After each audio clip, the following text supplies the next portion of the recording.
Ya, shalom semua. Oh, Mari kita lihat sekali lagi Ibrani pasal 11 ayat 8 sampai ayat yang terakhir kita baca sampai ayat yang ke-19. Ibrani pasal 11 ayat 8 sampai 19. Kita masih bicara sebentar tentang iman Abraham. Beberapa hari yang lalu saya katakan bahwa kalau kita mau tahu tentang iman, mari kita bertanya kepada Bapa segala orang percaya, yaitu Abraham.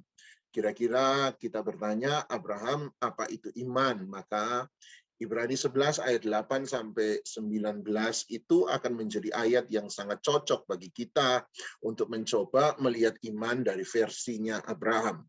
Ibrani 11 ayat 8 berkata, karena iman Abraham taat ketika dia dipanggil untuk berangkat ke negeri yang akan diterimanya menjadi milik pusakanya. Lalu dia berangkat dengan tidak mengetahui tempat yang ia tujui. Artinya kalau kita bertanya pada Abraham, Abraham apa itu iman? Maka Ibrani 11 ayat 8, kemungkinan besar Abraham akan menjawab iman nomor satu adalah taat. Sebab ayat 8 berkata karena iman Abraham taat. Jadi iman selalu akan membutuhkan bukti, dan bukti dari iman adalah ketaatan kita kepada Tuhan, bahkan ketika kita tidak mengerti sama sekali apa yang Dia minta dari kehidupan kita. Sama seperti Abraham taat pergi ke negeri yang dia bahkan tidak pernah tahu apa yang dia tuju. Ayat 9, kemudian kalau kita bertanya lagi pada Abraham, Abraham apa itu iman? Ayat 9 berkata, karena iman dia diam di tanah yang dijanjikan itu seolah-olah di suatu tanah asing, dan di situ ia tinggal di kemah dengan Ishak dan Yakub yang turut menjadi ahli waris yang satu itu. Sebab ayat 10, ia menanti-nantikan kota yang mempunyai dasar yang direncanakan dan dibangun oleh Allah. Jadi kalau Anda tanya pada Abraham, Abraham apa itu iman? Yang lalu kita belajar nomor satu, iman berarti taat. Tapi kalau Anda tanya lagi pada Abraham, selain taat, apa itu iman? Maka Abraham akan berkata ayat 9, iman itu diam. Artinya iman itu bisa tenang, bahkan di tengah-tengah hal yang tidak pasti. Iman itu bisa secure. Diam di sana bukan berarti pasif, sebab yang lalu saya berkata iman tidak mungkin pasif. Iman adalah kata kerja, oleh sebab itu iman selalu aktif. Kata diam di situ artinya secure, dia bisa tenang, dia bisa mempunyai damai sejahtera. Sama seperti Yesus di tengah badai gelombang yang besar, dia tetap bisa tidur sebab dia secure. Bahkan ayat 10 menjanjikan kepada kita, coba menjelaskan kepada kita bahwa yang dimaksud dengan diam adalah kemampuan untuk menanti-nantikan Tuhan. Jadi kemampuan untuk menanti-nantikan Tuhan. Bahkan ada pendeta yang memberi definisi bahwa kata diam di sana seperti pelayan yang sementara bersiap untuk menerima pesanan dari pelanggan. Seorang pelayan di restoran yang bersiap menunggu pelanggan untuk memberi apa yang dia inginkan, memberitahukan kepada sang pelayan apa yang dia inginkan, supaya sang pelayan bisa mengerjakan apa yang diinginkan oleh pelanggan tersebut. Yang lalu kita sudah belajar kata diam berarti nomor satu adalah hati yang menanti-nantikan, dan yang kedua kata diam berarti adalah hati yang berharap. Jadi bukan pasif tetapi aktif. Sebab dalam diam secure itu kita menanti-nantikan Tuhan. Tuhan mau bilang apa? Tuhan mau suruh saya apa? Yang kedua, saya bisa diam, saya bisa tenang sebab saya punya pengharapan di dalam Tuhan. Ibrani berkata bahwa pengharapan itu adalah sauh yang kuat. Jadi kalau Anda mau mengalami goncangan di tengah gelombang badai yang serba bergoyang, yang serba tidak pasti, maka kapal supaya dia bisa tetap pada tempatnya, maka dia butuh yang namanya jangkar atau sauh. Maka demikian pula pengharapan, supaya kita tidak diseret oleh berbagai macam tantangan, rintangan, kekhawatiran, ketakutan, keserakahan, maka Anda dan saya harus punya yang namanya pengharapan. Ayat 11. Ayat 11, karena iman dia juga dan Sarah beroleh kekuatan untuk menurunkan anak cucu walaupun usianya sudah lewat, karena dia menganggap dia yang memberikan janji itu setia. Itulah sebabnya dari satu orang malahan orang yang telah mati pucuk terpancar keturunan yang besar seperti bintang di langit dan seperti pasir di tepi laut yang tidak terhitung banyaknya. Kalau Anda tanya pada Abraham apa itu iman, maka yang pertama itu taat, yang kedua itu diam, yang ketiga ayat 11 berkata Dia kuat, dia memperoleh kekuatan. Iman selalu memberikan kekuatan kepada kita. Iman selalu memberi kekuatan. Kekuatan berarti kemampuan untuk menanggung sesuatu. Nomor satu, kekuatan berarti kemampuan untuk memikul sesuatu. Saya akan disebut kuat kalau saya bisa menanggung sesuatu yang berat. Semakin berat yang saya bisa angkat, semakin berat yang saya bisa pikul, berarti semakin kuatlah saya. Jadi nomor satu, kekuatan adalah kemampuan untuk memikul berat, memikul persoalan, memikul tantangan. Orang yang beriman kuat untuk memikul pujian, sehingga ketika dia dipuji oleh orang, dia tidak menjadi orang yang lupa diri, sombong. Orang yang beriman adalah orang yang kuat, bahkan untuk memikul hinaan. Ketika dia dihina oleh orang, dia tidak menjadi rendah diri, dia tidak menjadi orang yang kemudian membenci dan marah. Orang yang beriman adalah orang yang kuat untuk memikul berkat, sehingga ketika dia diberkati dengan limpah, dia tidak menjadi terseret oleh berkat. Orang yang beriman adalah orang yang kuat untuk memikul apa? Kemiskinan sekalipun. Sebab ketika dia menjadi miskin, dia tidak pernah menghina Tuhan, dia tidak pernah mundur dari Tuhan. Jadi nomor satu, orang yang beriman itu kuat sebab dia sanggup memikul. Semakin besar yang dia bisa pikul, semakin kuatlah dia. Yang kedua, orang yang kuat adalah orang yang tahan. Orang yang kuat adalah orang yang tahan. Barang boleh kecil, tetapi misalnya mouse ini kecil, pertanyaannya ini ringan. Tetapi saya bisa bertahan berapa lama untuk menahan mouse ini? 10 menit, 15 menit, 1 jam, 2 jam. Semakin lama Anda bisa mengikul ini, semakin lama Anda bisa menahan mouse ini walaupun ringan, maka Anda akan disebut kuat semakin lama. Jadi berapa lama Anda bisa bertahan? Ada banyak orang hanya bisa bertahan untuk sekejap. Tetapi orang yang beriman bisa bertahan sampai akhir. Makanya kata iman sama dengan kata setia. Ujian iman bukanlah ujian kesabaran. Ujian iman adalah ujian kesetiaan. Catat baik-baik, ujian iman bukan ujian kesabaran. Ujian iman adalah ujian kesetiaan. Iman tidak pernah bertanya berapa sabar Anda. Iman bertanya berapa setia Anda. Makanya kita harus setia sampai akhir. Ibrani mengatakan bahwa apabila orang benar mengundurkan diri, maka mereka tidak berkenan kepadanya. Jadi kesetiaan itu menuntut kita untuk sampai akhir, benar-benar sampai akhir. Kita bukan hanya dituntut untuk start strong, tetapi kita juga dituntut untuk finish strong. Kita dituntut bukan hanya memulai dengan baik, tetapi kita dituntut untuk bisa mengakhiri dengan baik. Itu sebabnya Paulus berkata, aku telah mengakhiri pertandingan imanku dengan baik. Jadi iman itu menuntut sampai berapa lama kita bisa bertahan. Ayat 13. Ayat 13, dalam iman mereka semua ini telah mati sebagai orang-orang yang tidak memperoleh apa yang dijanjikan itu, tetapi yang hanya dari jauh melihatnya dan melambai-lambai kepadanya, dan yang mengakui bahwa mereka adalah orang asing dan pendatang di bumi. Sebab mereka yang berkata demikian menyatakan bahwa mereka dengan rindu mencari suatu tanah air, dan kalau sekiranya dalam hal itu mereka ingat akan tanah asal yang telah mereka tinggalkan, maka mereka cukup mempunyai kesempatan untuk pulang ke situ. Tetapi sekarang mereka merindukan tanah air yang lebih baik, yaitu satu tanah air surgawi. Sebab itu Allah tidak malu disebut Allah mereka, karena Dia telah mempersiapkan sebuah kota bagi mereka. Ayat 17. Karena iman, maka Abraham tak kala dia dicobai mempersembahkan Ishak. Dia yang telah menerima janji itu rela mempersembahkan anaknya yang tunggal, walaupun kepadanya telah dikatakan keturunan yang berasal dari Ishaklah yang akan disebut keturunanmu. Karena dia berpikir bahwa Allah berkuasa membangkitkan orang-orang sekalipun dari antara orang mati, dan dari sana dia seakan-akan telah menerimanya kembali. Ayat 17 berkata, apa itu iman? Nomor 1, taat. Nomor 2, diam. Nomor 3, kuat. Nomor 4, ayat 17 berkata, tak kala karena iman, maka Abraham tak kala dia dicobai mempersembahkan Ishak. Jadi iman tak kala kita diuji, ketika kita diserang, ketika kita ada dalam persoalan, iman memampukan kita justru untuk menyembah, mempersembahkan, memberikan sesuatu. Jadi iman tidak membuat ketika kita mengalami keadaan yang buruk, kemudian kita berhenti menjadi berkat bagi orang lain. Kita berhenti melakukan apa yang Tuhan perintahkan. Iman berarti tak kala dicobai, tak kala terpuruk. Ketika saya ada dalam persoalan, iman memampukan saya untuk mempersembahkan, mempersembahkan bukan yang buruk tetapi yang terbaik kepada Tuhan. Ayat 19, kenapa Abraham bisa melakukan itu? Karena dia berpikir, artinya dia punya pikiran yang benar tentang Tuhan.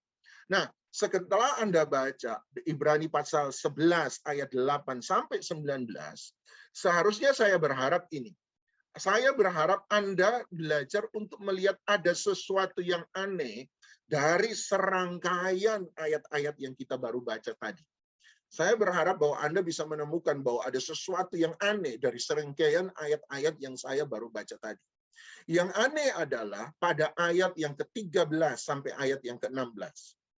Kalau Anda lihat Ibrani pasal 11 ayat 8, 9, 10, 11, 12, Anda akan menemukan bahwa ada satu alur yang sama. Tapi tiba-tiba mulai dari ayat 13 sampai 16 seakan-akan ada sebuah break.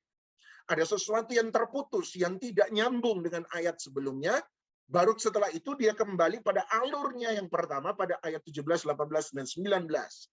Ayat 13, 14, 15, 16 itu adalah sebuah break yang seakan-akan tidak ada hubungannya sama sekali dengan Ibrani 11 ayat 8 sampai 12 dan Ibrani 11 ayat 17 sampai 19.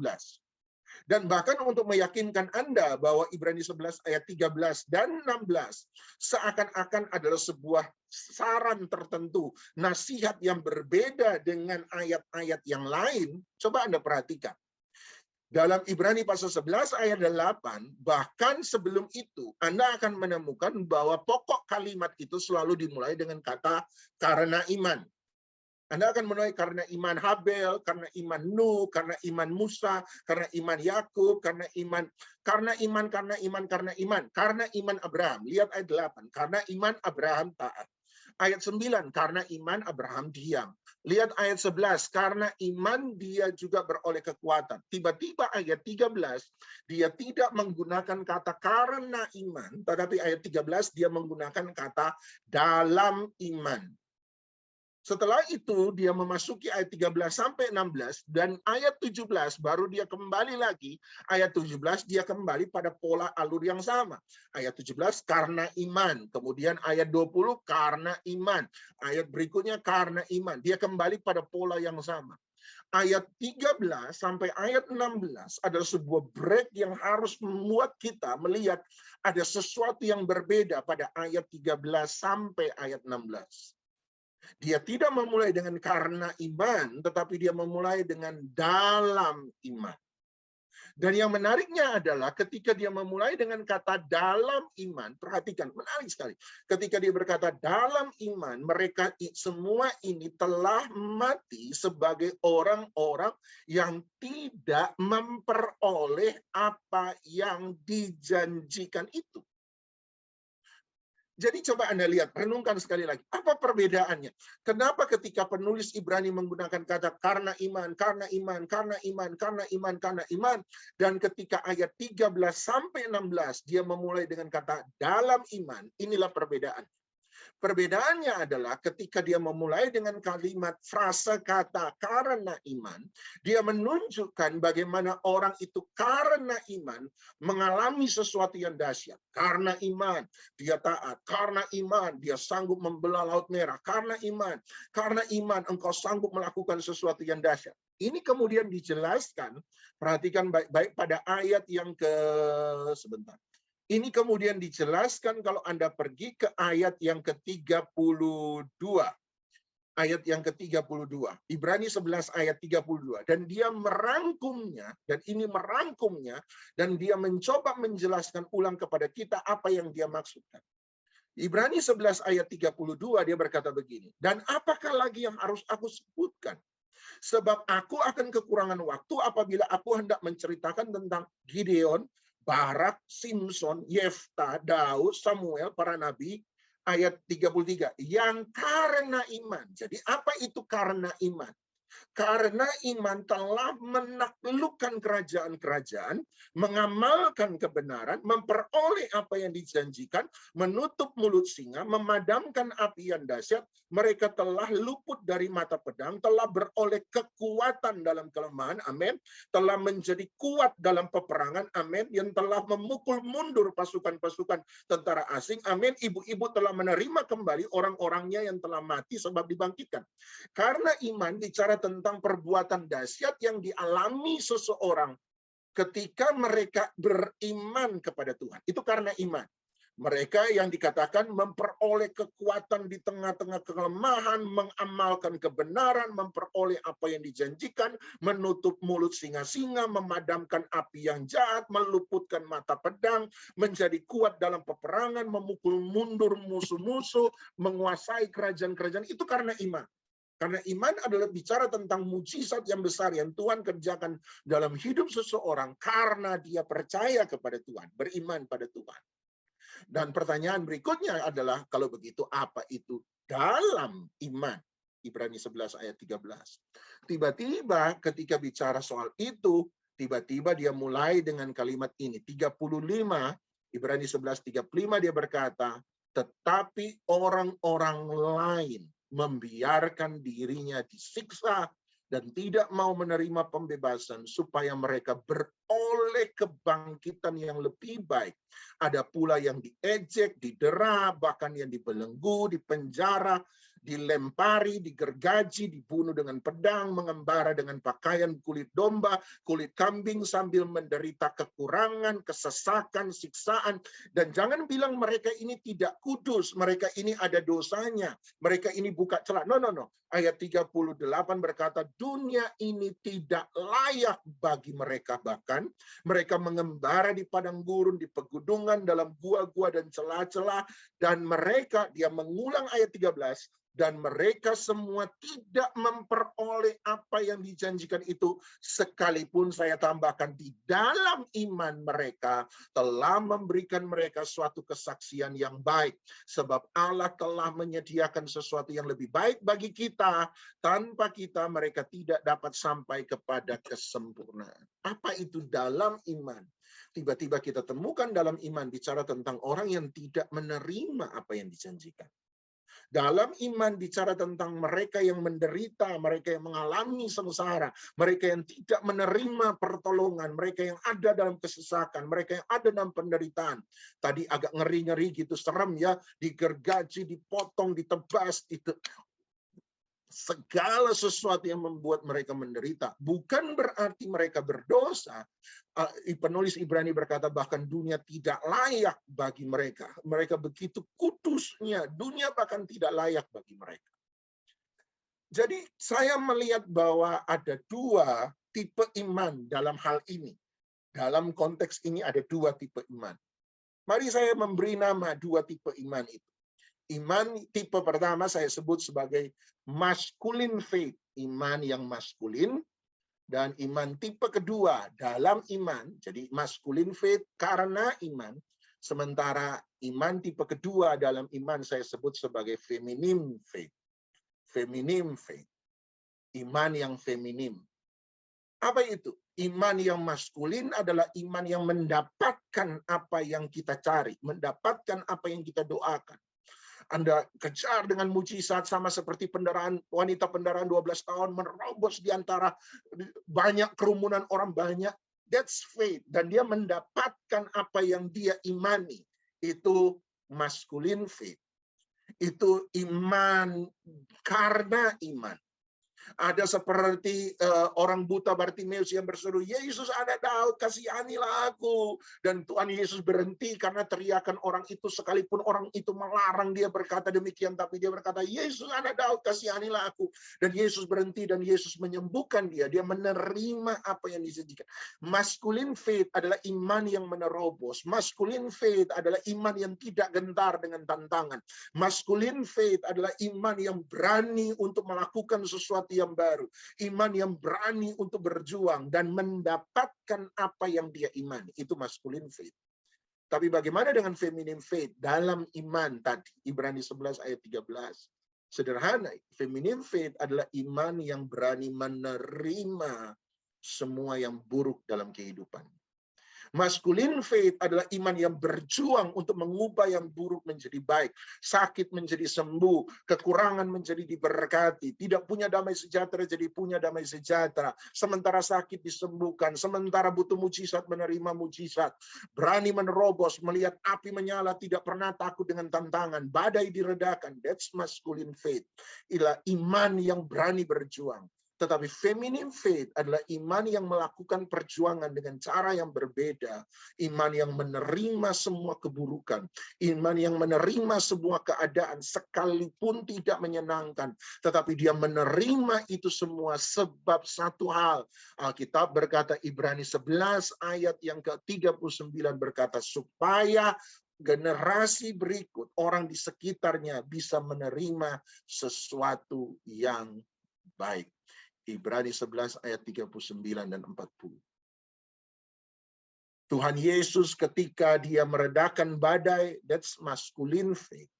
Tuhan Yesus ketika dia menantang orang Farisi dan ahli Taurat, masculine faith, iman maskulin. Tuhan Yesus ketika menyembuhkan orang sakit, masculine faith, iman maskulin. Tetapi ketika Tuhan Yesus ada di Taman Getsemani, itu bukan masculine faith.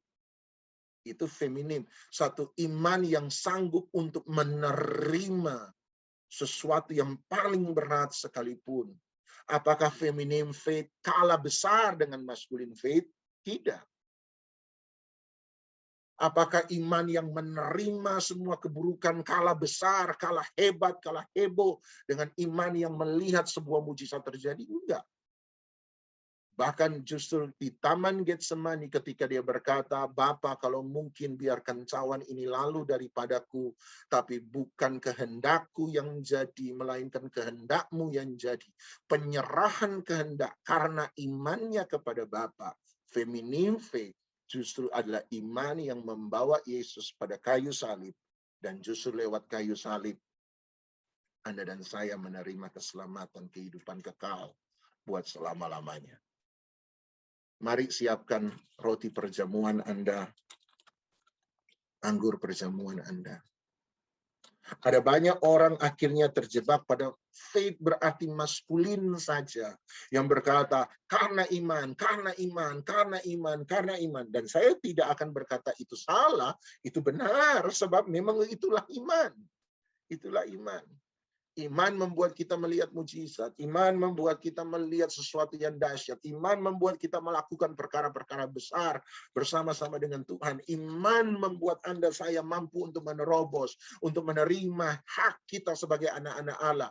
Iman membuat kita menerima kesembuhan. Iman membuat Anda menerima mujizat. Hari ini Anda butuh sesuatu, beriman. Kalau Anda bisa masculine faith, berimanlah bahwa mujizat masih ada sebab selama masih ada Tuhan, masih ada harapan, masih ada iman, beroleh kekuatan, kata Ibrani 11, beroleh kekuatan di tengah-tengah pertempuran, mengalami kemenangan di tengah-tengah peperangan, mengalahkan musuh-musuh. Anda menerima mujizat yang luar biasa karena iman, karena iman, karena iman, karena iman, karena iman, karena iman. Tapi ada yang kedua, ada yang disebut dalam iman. Ada saatnya di mana kita belajar untuk mengalami Taman Getsemani Yesus. Di mana kita belajar untuk berkata dan menyerahkan seluruh hak dalam kehidupan kita dan berkata, jujur Tuhan, Engkau jauh lebih berhikmat daripada saya. Aku bodoh, aku nggak bisa lihat apa yang ada di depan. Oleh sebab itu aku belajar menyerahkan keinginan, kehendak, hakku kepadamu. Biarlah bukan kehendakku yang jadi, melainkan kehendakmu yang jadi. Biarlah pengalaman Taman Getsemani tidak membuat kita kalah heboh melihat bahwa pengalaman Taman Getsemani kalah dengan Yesus meredakan angin badai. No, tidak pernah. Bahkan buat kita Taman Getsemani memberi inspirasi yang jauh lebih besar Sebab karena pengorbanan Taman Getsemani, Ibrani 11, 39, 40 menjelaskan, supaya kita memperoleh yang baik karena mereka. Dan tanpa kita, mereka tidak akan sempurna. Kenapa? Sebab hasil dari iman mereka dialami oleh generasi berikutnya. Waktu Daud minta supaya anak yang hasil dari hubungan dengan Batseba tidak mati, dia pakai masculine faith. Dia berdoa supaya anak hasil perzinahannya dengan Batseba tidak mati. Tetapi ketika anak itu tetap mati, tidak membuat Daud kecewa, bukan? Daud kemudian mengubah dari masculine faith menjadi feminine faith. Iman yang menerima dan berkata, bukan kehendakku yang jadi, tapi kehendakmu yang jadi. Justru iman itulah yang membawa Yesus sekali lagi di atas kayu salib. Dan oleh karena pengorbanannya, kita menerima keselamatan, hidup kekal, sampai selama-lamanya. Masculine faith mungkin seakan-akan untuk Anda pribadi. Tapi feminine faith yang pasti bicara tentang bukan tentang saya. Feminine faith adalah bagaimana tentang keluarga saya, orang-orang di sekitar saya. Lewat hidup saya jadi berkat bagi banyak orang. Sekali Yesus, selamanya Yesus, harapanku takkan hilang karena kasih-Nya sekarang ku ada. Oh Yesus, ku cinta Kau selamanya. Sekali Yesus, selamanya Yesus, harapanku takkan hilang karena kasih-Nya sekarang ku ada. Oh Yesus, ku cinta Kau selamanya. Anda bertanya pada saya, kalau begitu saya harus buat apa, Pak? Saran saya adalah punyalah masculine faith, iman maskulin.